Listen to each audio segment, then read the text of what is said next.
Glad to have presidential frontrunner from the Republican side, Donald J. Trump, on the line. Mr. Trump, how are you? Hello, Joe. It's an absolute pleasure to have you on today, and we appreciate you taking the time. Your travel schedule is one that many of us would never even understand, but you're on the way to Wisconsin, and you're going to stay there until the primary on Tuesday, right?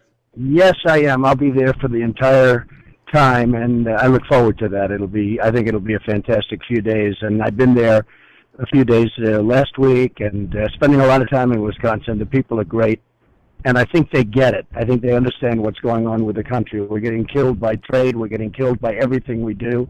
We're protecting all of these countries. We don't get paid for it, or we get paid very little relative to what we're spending.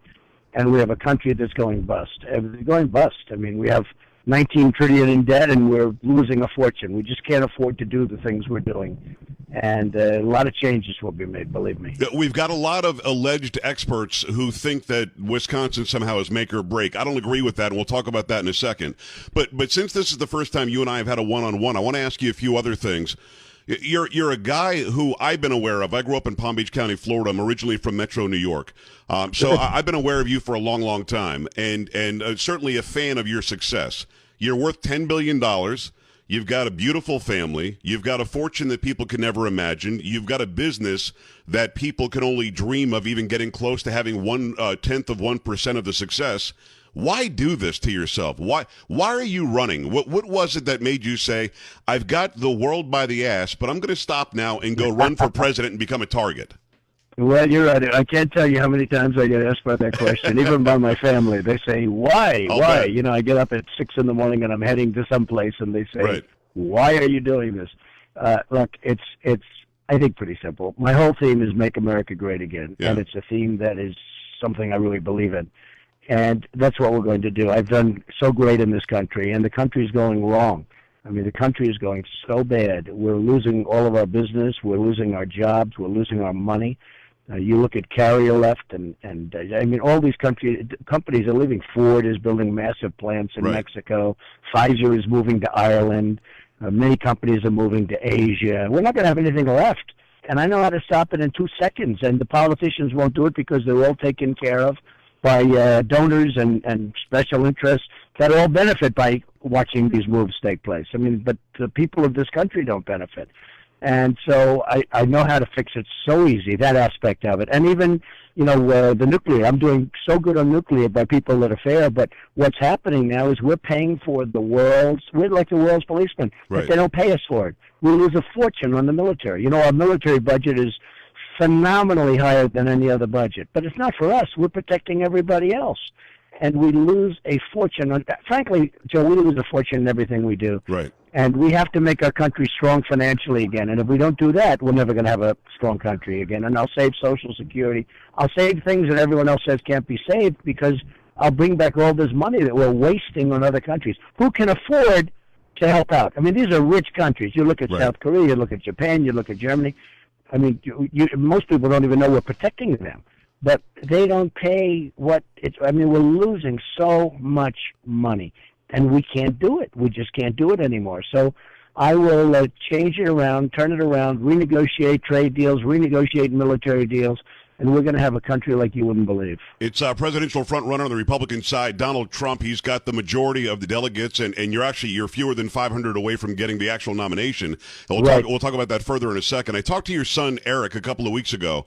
And what a great guy. And Ivanka obviously is wonderful, and Don Jr. is wonderful. All of your kids are so incredibly well adjusted. You mentioned that your family said, Dad, why are you doing it half the time when you leave? But I wonder, why aren't your kids, it's going to sound like a stupid question, but it's not.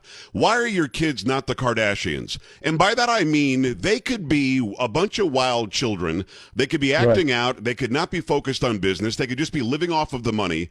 How did you raise them in such a way, being a billionaire? Because it would have been easy to go the opposite way. Why are they not on TMZ every day? Why are they not in the tabloids? Right. Well, education was always very important to me. Where I grew up and where I went to the Wharton School of Finance, and education was a very big thing for me. And, it's very hard to be successful without education. And that was one. Number two, I kept them away from the drugs and the alcohol and the different things, because those are real exit signs on the highway. Let me tell you, on the highway to success. Right. When you look at what's going on, I see friends of mine, Joe, have children, very smart children, top of the line, but they become alcoholics, they become drug addicts, and it's over.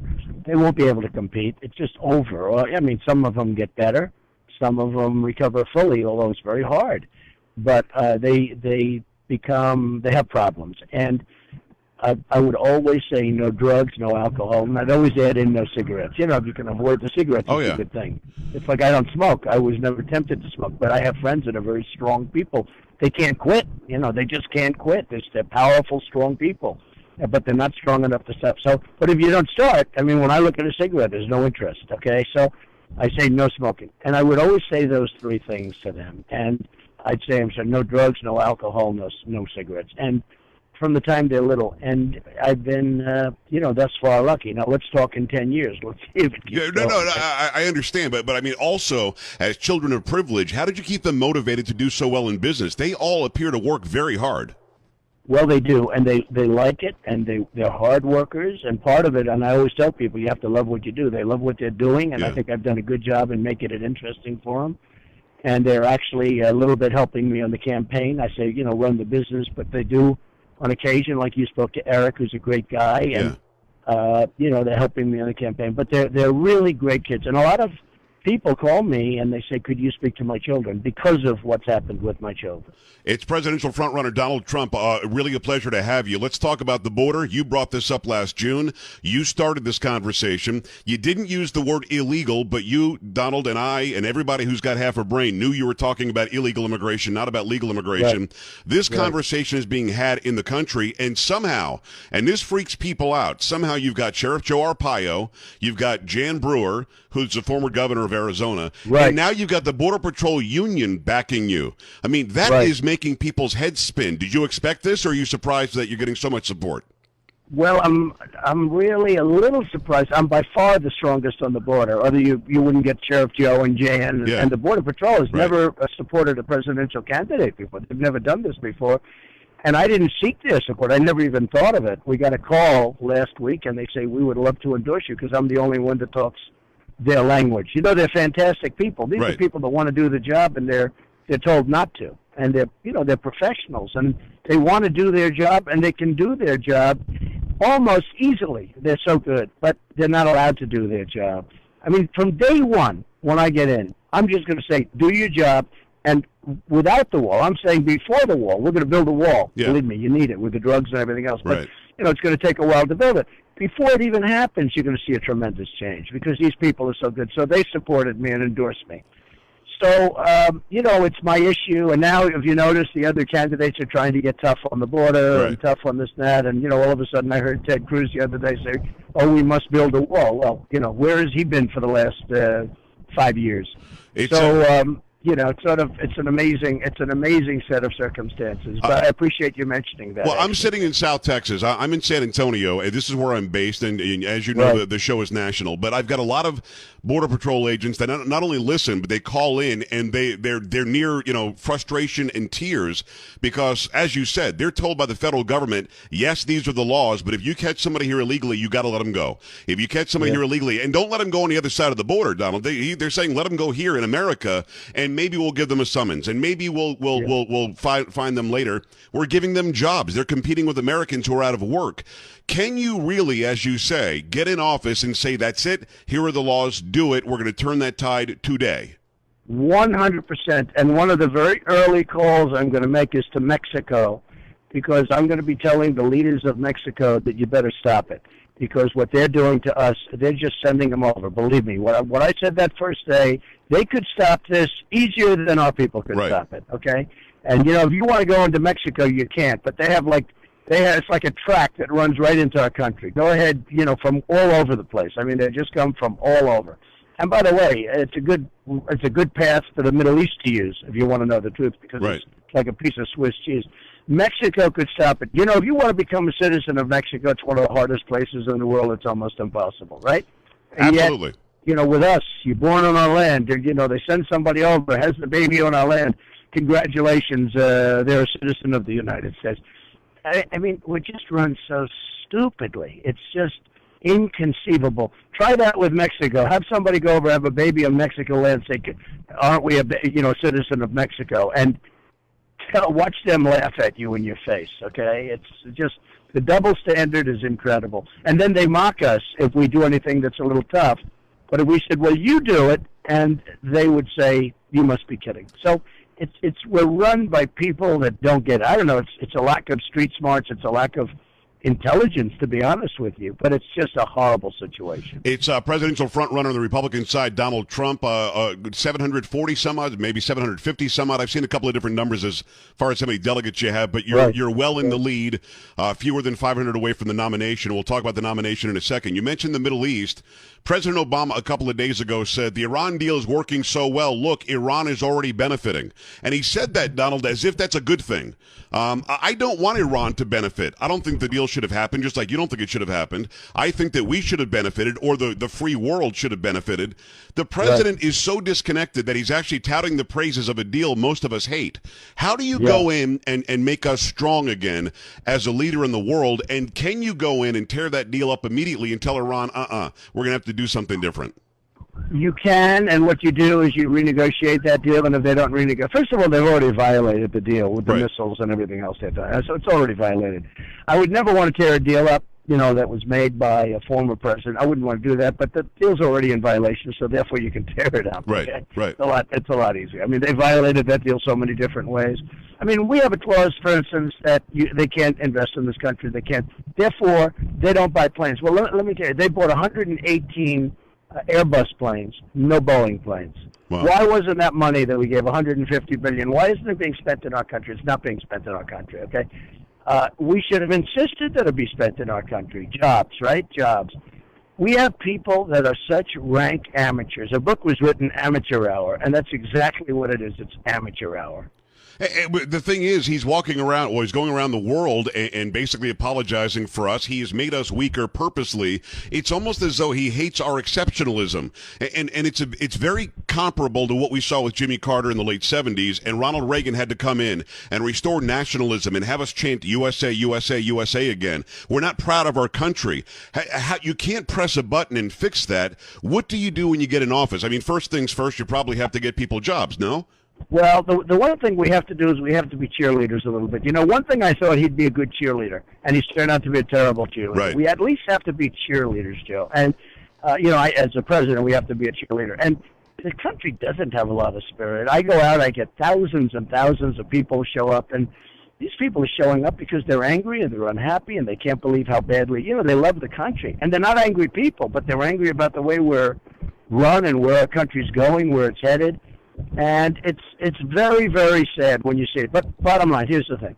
The trade deals I'll renegotiate. The military deals I'm going to renegotiate. And by the way, you have to be prepared to walk. Yeah. I mean, it's possible that if Japan doesn't want to pay up, we'll say good luck and defend yourself. And if that means they're going to have to arm in some way, they're going to have to arm in some way, Joe. But we can't afford to we're paying for the military of Japan. Right. And every time this maniac in North Korea, I mean, it's a bigger problem for them than it is for us, frankly. Every time this maniac in North Korea raises his head, we start doubling up. And, at what point do people take care of us? We're a debtor nation. Our country's falling apart. Our infrastructure is dying. We owe all of this, trillions of dollars. 19 is going to be 21 very soon with that stupid budget that was just passed 3 months ago, the omnibus budget. I mean, at what point do we say enough? Enough. True. No, at what point? Now, you have to be prepared. Now, I'd rather, they totally mischaracterize what I say. I would rather defend Japan because I don't love them, arming, but honestly, at some point, we're just not able to do it. Now, what I think will probably happen is they'll pay much more money and we'll protect them. I mean, that's fine. I like that solution. But we can't do it for what we're getting now because we're getting clobbered economically, and our country's falling apart. And we're on top of a big bubble. You watch. Republican presidential frontrunner Donald Trump on the line. Donald, you mentioned the debt, $19 trillion now, $21 trillion soon. Even if you were to get, if you were to win the presidency and you had both houses of Congress agree that we need a balanced budget amendment, you never paid down $21 billion or $21 trillion with a balanced budget amendment. How do you start paying that down as a businessman? How do you get into your CEO office in Washington and fix it? I love that question because that's one of my strengths, and I tell you, I just love it. First of all, waste, fraud, and abuse. The waste is unbelievable. The fraud and abuse, unbelievable. I would put great people at the head of agencies. I would put great people in government. I mean, if they could cut budgets 2 or 3%, which is very easy. If I put you in charge of a massive agency, and if I said, Joe, cut it 3%, and you're not a business person, although you probably are, based on the phenomenal amount of money you're making, okay? For having a very highly rated show. Thank you. But if I put you in charge, you'd be able to cut it 3%. They never cut. Every year it goes up, up, up. It never stops. But I would negotiate new trade deals, and I would stop defending the world unless they paid us. Why are we defending Saudi Arabia, one of the richest countries in the world? Frankly, a country that prior to the oil, collapse, which frankly they're still making a lot of money, but prior to the oil collapse, Saudi Arabia, they were making $1 billion a day, and we defend them, and they don't pay us nearly what they should be paying us. And they don't necessarily love us either, Donald. They don't necessarily like us so much. Yeah, they don't like us so much. And you know what? With me, they're going to like us, and they're going to pay more. They're going to be very happy, okay? It's presidential. And by the way, I'm prepared to walk. If they don't, I'm prepared to walk. And that's something you know that what? this when president I walk, isn't. They're going to call me up the next morning, and they're going to say, okay, we'll do it. And that's something because Reagan they're did. not going to sit out there. Joe, they're not going to sit out there alone. I agree. They'll say, okay, you got up, you walked, and please come back. Let's make a deal. Okay, that's what I do for a living. Wisconsin is coming up on Tuesday. 42 delegates. It's not make or break. You don't have to win it. It's not winner take all either. It's some sort of a combination of winner take all and plurality this and majority that. Either way, you were leading in Wisconsin very easily, by a lot. And now it's gotten very, very tight. Some polls say it's tied. There are some polls that I'm sure you've seen, Fox Business and others, that say Cruz actually pulled out by 10 points.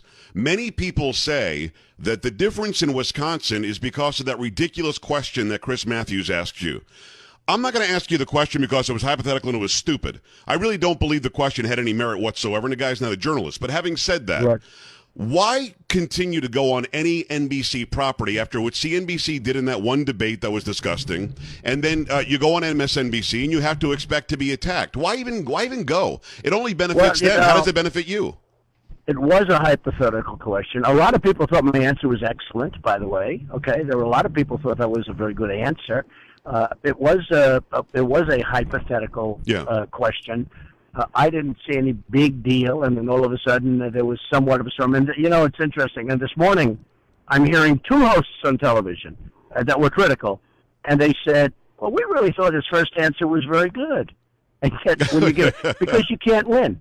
We thought it was good. What was wrong with his first answer, et cetera, et cetera? And I heard a pastor, who's a fantastic pastor, saying, well, if you think about it, his first answer was right. Well, your answer was consistent with conservatism, but Chris Matthews has an agenda. So I'm not even wondering about the question because I thought it was loaded and stupid and hyetipothetical. Well, why go on the show? I heard people go? defending it today. Now they defend it. Okay, now they say, well, it was really right. And the whole thing is just so. Look, the press is extremely unfair. They're a lot of very terrible people. But it is interesting with NBC. Not only that, I made NBC a fortune with The Apprentice, an absolute fortune with The Apprentice. But they've all got agendas, and I understand that. And frankly, they're bad, but they're sort of all bad. I mean, I don't get treated well on Fox. I don't get treated well on CNN. It seems to be hit and miss. It does. And I got to tell you, I know that you're very, very busy, and you've given me a lot of time, and we'll wrap it up in a second. But I've got to tell you, I'm a former journalist. I've won many, many awards. When I saw the question that Megyn Kelly asked you in the first debate, what bothered me about the question, and I see why it bothered you, is that there was no context. Was it fair to ask you about this battle with Rosie or that thing that you said in The Apprentice? Maybe, but only if you form it in context. There was no context there. Had she I thought it was a disgusting question. It was almost a statement more than a question. No, and you're right. I agree with you, but let me just wrap around this because I think that you'll get where I'm going. Had she said to you, Rosie O'Donnell made fun of you on The View, and then you reacted, do you want to defend your reaction? Or when you were on The Apprentice, it said something to Brandy, who's a former model and whatever, and it was a different context. Do you want to comment on that? But it wasn't presented that way. It was presented that you're a misogynist, and I understand why you reacted that way. Had she formed the question the way I just did, would it have been okay? would have been much different, and I think it would have been okay. You know, when they went to Brandy, who's a wonderful person, when they went to Brandy, she said, "Oh, I didn't know that was on. I never really knew. Does it bother you?" No, not at all. I mean, it's part of entertainment. Right. What are you going to do? Right. So, you know, there was a lot of it. They don't hear that. They hear the horrible question with that face that was so angry. Right. You know, it was also, you know, she looked at me. She looked so angry. And it was a hit job. You know, it was out of context. There was no context there at all. And let me tell you, she does her whole show last night. Her whole show, almost every skit, and I call it a skit, but almost every segment is about Trump. She does Trump. Then she does, okay, and we'll be back in 2 minutes for more on Donald Trump about this. Right. I mean, one after another after another. And then she gets good ratings. Let me tell you, if she didn't have me on her show, she would bomb like... She would drop like a rock, I will tell you that. It is presidential frontrunner on the Republican side, Donald Trump. Do you win Wisconsin? And if so, how do you get over the hump? Because a lot of polls are starting to say it's close. If not, you're trailing a little bit. I don't know if I win it, but I'll be out there pitching, and I'll make Wisconsin much stronger, much better. People don't realize Wisconsin's not doing well. They're losing a lot of jobs. They're losing a lot of business. And, you know, this governor's got him buffaloed. You know why he failed in his presidential bid? Because I read his statistics for Wisconsin. That's why he failed. I'm the one that got him out, so I obviously I didn't ask for his endorsement. Right. But I'm the one that got him out. And the reason, Joe, that he got out, and he got out early. I mean, he was number one. He was leading, and then I started hitting him, because he hit me first, by the way. But I started hitting him, and once they heard the numbers, he was gone. He was absolutely gone. And then, so I'm not surprised to see he's going for Cruz, who he can't stand, by the way, but I wasn't surprised at all to see he's going for Cruz. But look, I'm going to be in there pitching. I have a very positive pitch, and the pitch is very simple. It's make America great again, and if that doesn't work, you know, we have to live with it. But we're going to make America great again. We're going to bring jobs and trade and everything else back to the United States, but also back to Wisconsin, which is doing very, very poorly. It's presidential frontrunner Donald Trump. A couple of more quick ones, and then I'll let you go. And I really appreciate you taking the time, Donald. Thank you so much. Obviously, you're the frontrunner, but obviously you have the best chance of getting the 1237 that you need. If you don't get it, though, you have the power as a businessman and as a negotiator. I know that personally there's an issue, and you guys have been going at it. But if you and Ted Cruz were to team up, let me just ask the question before you tell me how stupid I am. If you and Ted Cruz were to sit down and team up, you could steamroll the Democrats, you could steamroll Reince Priebus and the RNC, and this whole open convention garbage could never happen. Do you foresee as a deal maker ever having the ability to sit down with Cruz and saying, look, if we team up, we can smoke everybody who's in our way? Well, I think maybe now it's certainly not the right time to talk about it, and I think it would be probably difficult. It's something I haven't given any thought to be honest. I'm looking to win it, and then pick somebody that will be terrific, and I'm not even saying he's not, terrific, but he and I have a lot of disputes on different things, and I just don't think it's something that would be in the cards right now. Absolutely. Well, last thing, as I said, I'm from New York. You're from New York. My mother's from Jamaica, Queens. I was born in Copiague. From Jamaica too. Oh, really? Okay, well, wonderful. Yeah. So I understand your language. You speak like I speak, like my father spoke, like my mother speaks. We speak very quickly. We come immediately. We give a reaction, and then maybe we'll change it a little while later. We come from the hip. We joke around. We make a face when we think that we want someone to understand. Much of the country doesn't understand that, and they're starting to. I think that they're warming up to it, and your message certainly is resonating. Are you surprised that people so quickly took you out of context and didn't understand what you were saying and how you were saying it? And do you understand now that not everybody gets New York lingo? Well, I don't think they really take me out of context. I think the press misquotes me a lot. Like, on the abortion issue, I think I've been so mistreated by so many different people. I mean, and if you put out a clarification, they say, oh, he changed. They make such a big deal out of it. Right. So I really think that the press largely misfits, and really, hold it 1 second. I'm just getting through. I'm just coming onto an airplane. I understand. I think the press really, really misrepresents, and it's extremely dishonest. And I think that's the biggest problem with the campaign is the dishonesty of the press. Actually. Well, you're on your way to Wisconsin. You're on the way, certainly, to continue your lead, win or lose or tie in Wisconsin. And it's going to be very interesting to see when New York is in play, when other states start coming up. Donald, it's an absolute pleasure. I appreciate you taking the time, and hopefully we can do it again. Well, thank you very much. I look forward to Wisconsin. New York is looking fantastic. New Jersey is looking fantastic, and so is Pennsylvania. So I think we're going to be in good shape, but we're going to see. And I'll speak to you during or after the whole thing is over, Joe. You are such a gentleman, and I appreciate it. Beautiful. I appreciate your time, sir. Safe travels today. Thank you very much.